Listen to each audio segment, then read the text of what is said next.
The round of 16 for the women's under 17s World Cup in Morocco have been set. But let's talk about how we got there, guys. Welcome to the Africans who do primarily Canadian African content. So if you like that type of content, make sure you leave a subscribe, turn on notifications so you know every time we're about to drop a video. And if you've been following this, let us know, who are you excited to see? Which teams are you rooting for? If you're just finding out about this now, all the things, just let me know in the comments below. It just helps the program. It lets me know what you guys are doing, what you guys are thinking. I like to interact with you. So please interact with me. So we have the Women's Under 17s World Cup. For those of you who aren't familiar, FIFA put in this program where they're going to do the U17s every year, both male and female. The men's will get going in a couple weeks, but the women's are going to be every year for the next 5 years, and they're all going to happen in Morocco, just like the men's under 17s will be happening every year in Qatar. So let's talk about the groups and how we have. Group A finishes here. We have Italy finishing in first, Brazil in second, Morocco in third, and Costa Rica in fourth.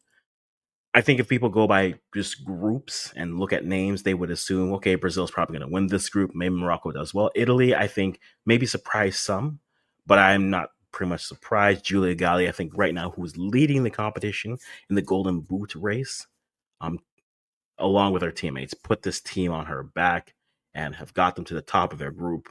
Italy with wins over all three nations, including a thrilling 4-3 on their final match day, get to the top of their group. And we'll talk about the matchups as we scroll down to it as well. Brazil, solid opening. Costa Rica looking a little bit alive with their final matchup coming against Morocco. However, Morocco with Baha, 14 years old, by the way, scoring an open play and a penalty, getting a 3-1 win over Costa Rica, which means those top three teams make it through. Because it's 24 teams, guys, the top four third place teams move on to the round of 16. We're not just going straight to the quarterfinals like previous U17s, just so you are aware. Group B, I think this was the more exciting, one of the most exciting groups. Every game felt like it was alive. Even though Cameroon ends with no points, I think they show themselves well. A few mistakes here and there doom them, but I think they could hold their heads high. They can hold their heads up high and be proud of what they did on the pitch. North Korea wins. They are the defending champs. 9 points, 9 up, 9 down. 1 goal conceded. That was against Cameroon. I think the match, one of my favorite matches of the group stage, is that Cameroon versus Netherlands matchup. Back and forth. It's 3-3 in the beginning moments of the second half. And Altena scores in the 77th minute, giving the Netherlands the win. An important win for them because that is the only points that they get, and they are able to use that to get on to the next round, the round of 16. Mexico, both a loss to North Korea, but then a win over the Netherlands. Reyes in the 87th minute in both of their matches. So Reyes is coming for you, guys. Reyes is coming against the Netherlands and as well against Cameroon. Gets them over the top. Those top three make it through. In Group C, another fun matchup on the second day, United States versus China, but U.S. finishes top of their group, 9 points. Toure is a player I'm looking at and saying, okay, she has my attention. We're going to be watching her to see what she does with this American side. The U.S. goes 3 up, 3 down. 2 goals conceded, both against China. 5-0 China over Norway. United States 3-0 over Ecuador. That China-USA matchup, I was like, okay, this could be a nice test to see kind of where each sides are. It was dominant. It started off close, but was dominated by the U.S.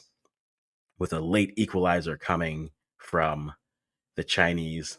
They finish where they do, and ultimately U.S. tops that group, and then China finishes second. Ecuador, due to goals for, are not able to make it through, even though they do score and get the wins that they need. They're not able to get through to the next round, which leads us to that next group that we want to take a look at and highlight and keep in our view.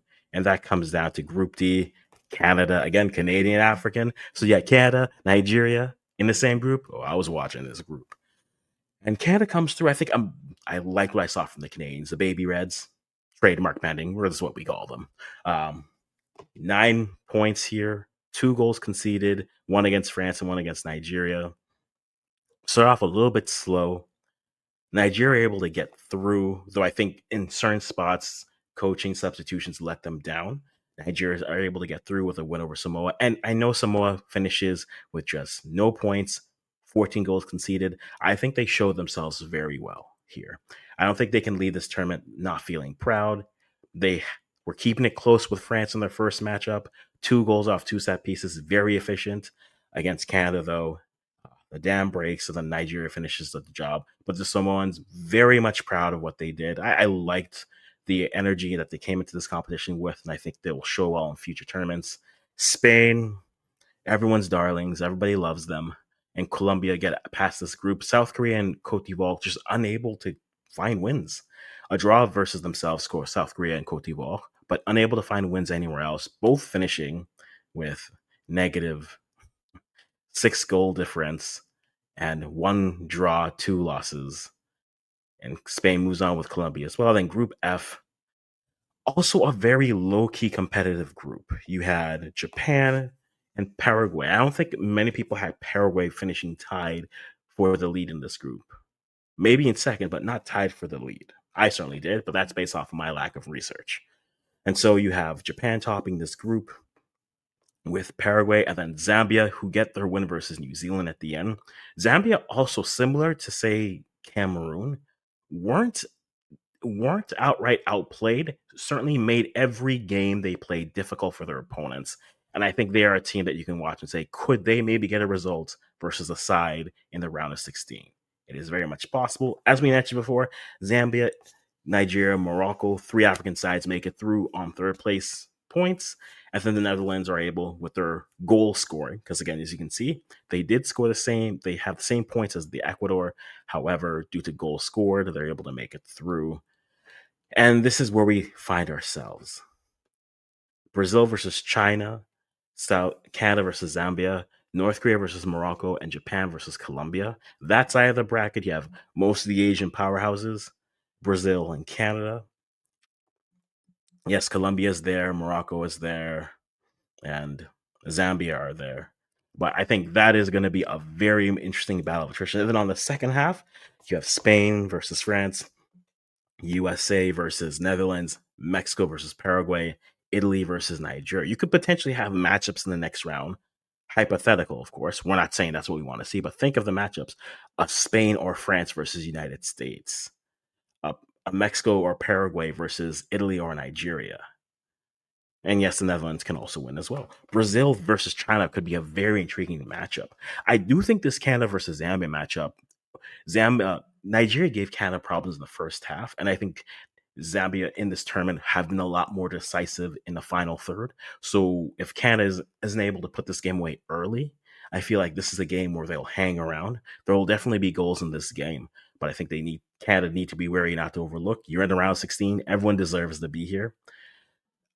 If there's a game in this round of 16, I look at it and say, ooh, I think it's pretty much set. I do think it's North Korea versus Morocco.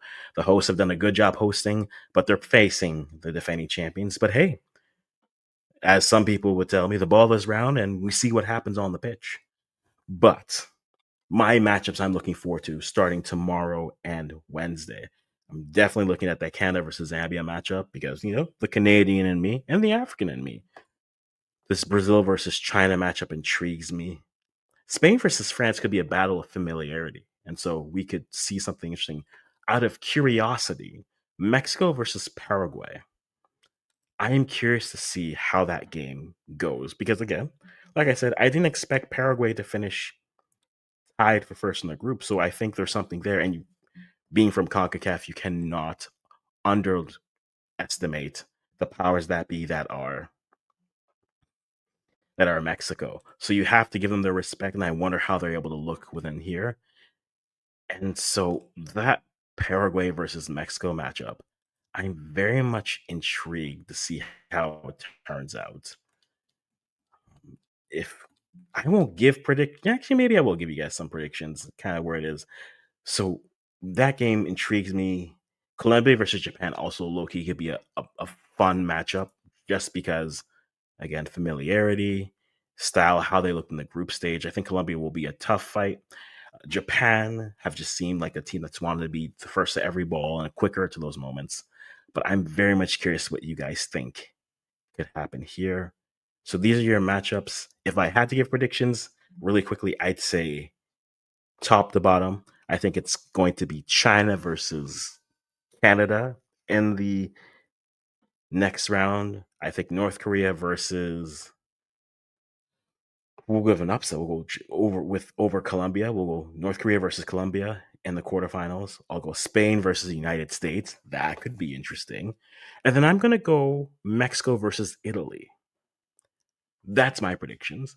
But you guys, you have an opportunity to jump in. Let me know who you've liked so far in this competition. Who are you choosing, depending on when you watched, or just come and tell me I was wrong on my predictions. I really don't mind. You're allowed to do that. Other things of note, like we said, Julia Galli, Golden Boot scorer right now. She's a leader. Chacon coming in with four, with Toure and Gini coming in with 4 goals, and then a group of goal scorers with 3. I'm very much curious to see how this turns out. Guys, you let me know in the comments below. And as always, I'm just going to stop